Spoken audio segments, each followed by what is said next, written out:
2024 நியமன தேர்வில் தகுதியும் 4 முறை தகுதி தேர்வும் நியமன தேர்வும் நடைபெற்று இதுவரை நியமனம் செய்யப்படாத ஆசிரியர் பெருமக்களை சுமார் 19,000க்கு மேற்பட்ட தொடக்க பள்ளிகளிலே அவர்களை நியமிக்க வேண்டும் என்ற ஒரு கோரிக்கையோடு சமூக நீதி மீட்பு உண்ணாவிரத போராட்டம் இங்கே நடைபெற்றுக் கொண்டிருக்கிறது. இந்த போராட்டத்திலே கலந்து கொண்டிருக்கக்கூடிய ஆசிரியர் பெருமக்களே, உங்களை ஏன் நான் ஆசிரியர் என்று சொல்லுகிறேன் என்று சொன்னால், பணி தந்தால் மட்டும்தான் ஆசிரியர் என்று இல்லை. பணிக்கான தகுதி நியமன தேர்வு என்று நடந்ததோ அன்றே நீங்கள் ஆசிரியர்களாகிவிட்டீர்கள். ஆனால் உங்களுக்கு தர வேண்டிய அந்த உரிமையை அரசு இதுவரையும் தரவில்லை. அதற்கான போராட்டம் தான் இந்த போராட்டம். இந்த போராட்டத்திலே தலைமை தாங்கிக் கொண்டிருக்கக்கூடிய அன்பு சகோதரர் கோ பார்த்திபன் அவர்களே, வரவேற்புரை நிகழ்த்திய எழிலரசி அவர்களே, வித்யா அவர்களே, வெற்றிவேல் சித்ரா அவர்களே, வசந்தகுமார் அவர்களே, பன்னீர் முருகன் அவர்களே, மோகன் அவர்களே, தமிழ் வளவன் அவர்களே, எனக்கு முன்னால் உரையாற்றி சென்றிருக்கக்கூடிய தமிழகத்தினுடைய தலை சிறந்த தலைவர்களில் ஒருவர், ஏழை எளிய மக்களுக்காக போராடக்கூடிய ஒரு போராளி, நாளெல்லாம் மக்களுக்காகவே சிந்திக்கக்கூடிய விடுதலை சிறுத்தைகளுடைய கட்சியினுடைய தலைவர் என் அன்பு சகோதரர் தொல் திருமாவளவன் அவர்களே, இந்த நேரத்திலே எனக்கு பிறகு பேச இருக்கக்கூடிய நல்ல தம்பி அவர்களே, மாறன் அவர்களே மற்றும் நண்பர்களே, இந்த ஆசிரியர் பெருமக்களை ரைட் டு எஜுகேஷன் 2009 சட்டத்தின்படி தமிழ்நாடுடைய அரசாணையினுடைய 149வது விதியின்படி இந்த தகுதியுள்ள ஆசிரியர்களை நியமனம் செய்ய வேண்டும். ஆக தகுதி தேர்வு, நியமன தேர்வு எல்லாம் முடிந்தும் கூட இது போன்ற தகுதி உள்ளவர்களை நியமிக்காமல் தகுதியற்றவர்களை தற்காலிகமாக நியமனம் செய்து அவர்களுக்கு குறைந்த சம்பளத்தை கொடுத்தது மட்டுமல்லாமல் தகுதி உள்ள உங்களை இதுவரை நியமிக்காமல் இருப்பது மிகப்பெரிய தவறு என்பதை இந்த நேரத்திலே காங்கிரஸ் பேரியக்கத்தின் சொல்லிக் கொள்கிறேன். எங்கள் அன்புடைய தலைவர் செல்வ பிறந்தை அவர்கள் இன்று கரூரிலே அகில இந்திய காங்கிரஸ் உடைய செயலாளர் வேணுகோபால் அவர்கள் வந்ததனால் அங்கே சென்று விட்டார். அவருக்கு பதிலாக என்னை இங்கே அனுப்பியிருக்கிறார். நிச்சயமாக உங்களுடைய கோரிக்கைகளை, உங்களுடைய இந்த போராட்டத்தை தமிழக அரசுக்கும் மாண்புமிகு முதல்வர் ஸ்டாலின் அவர்களுக்கும் இதை நான் எடுத்து சொல்வேன் என்பதை இந்த நேரத்திலே உறுதியாக கூறிக்கொள்கிறேன்.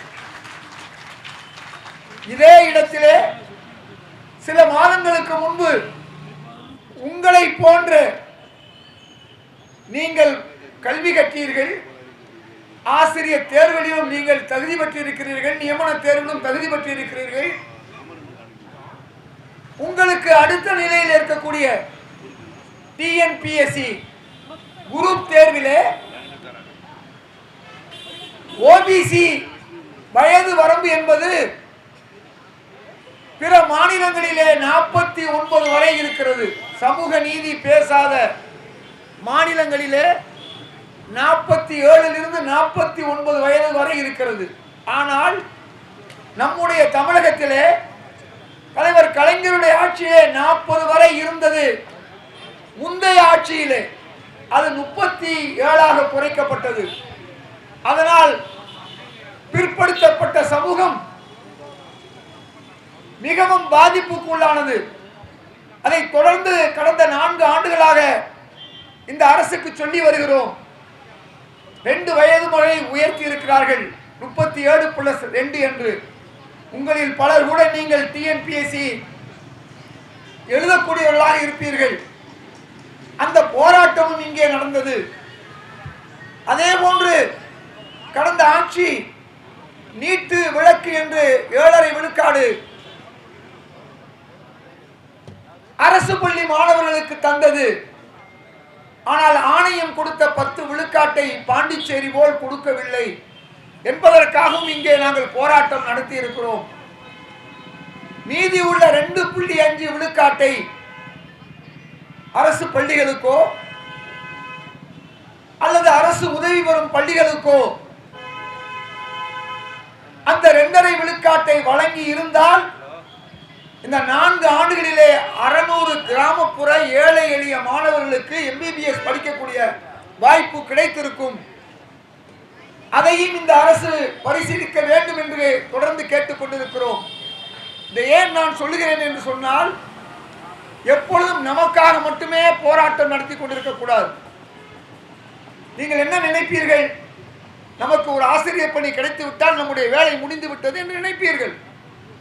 உங்களுடைய போராட்டம் என்பது உங்களுக்காக மட்டுமல்ல, எங்கெல்லாம் பாதிக்கப்பட்டு கொண்டிருக்கிறார்களோ, நீங்கள் ஏறத்தாழ எனக்கு தெரிந்து 13 ஆண்டுகளாக நான் நினைக்கிறேன், 13 ஆண்டு இருக்குமா, 13 ஆண்டுகளாக நீங்கள் தொடர்ந்து முயற்சி எடுத்துக் கொண்டிருக்கிறீர்கள். இப்போ ஒரு 13 வயசு உங்களுக்கு அதிகமாக போச்சு.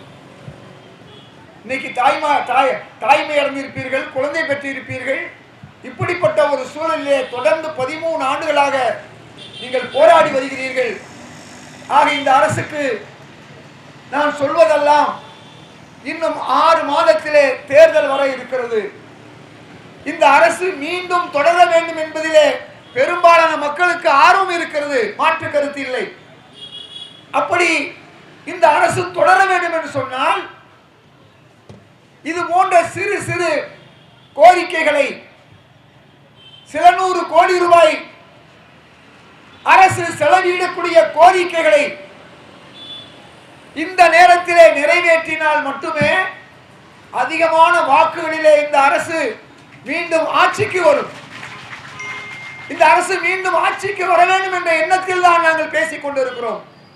அப்படி வர வேண்டும் என்று சொன்னால், இது போன்ற சின்ன சின்ன பிரச்சனைகளை நீங்கள் நிறைவேற்றினால் உங்கள் சின்னத்திலே வாக்குகள் அதிகமாக வரும்.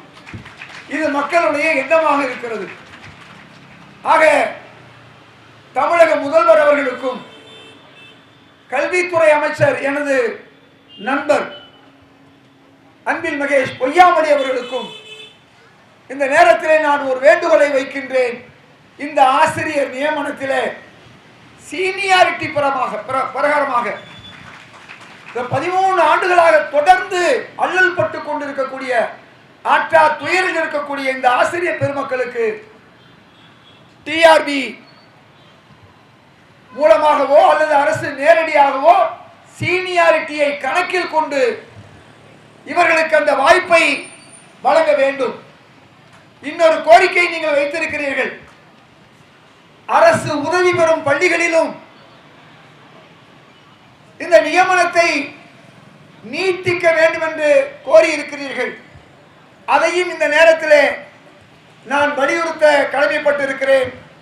ஆக நம்முடைய திராவிட முன்னேற்ற கழக தேர்தல் அறிக்கையில் இந்த அரசு ஆட்சிக்கு வருவதற்கு முன்பதாக 2001 தேர்தல் அறிக்கையிலே அவர்கள் குறிப்பிட்டபடி காலி பணியிடங்களை வேகமாகவும் முறையாகவும் நியமனம் செய்து இந்த ஆசிரியர் பெருமக்கள் மூலம் மீண்டும் இந்த ஆட்சி தொடர்வதற்கு வழிவகுக்க வேண்டும் என்பதை இந்த நேரத்திலே நான் கூறி, இந்த வாய்ப்புக்கு நன்றி கூறி விடைபெறுகிறேன். வணக்கம். ஜெய் ஹிந்த்.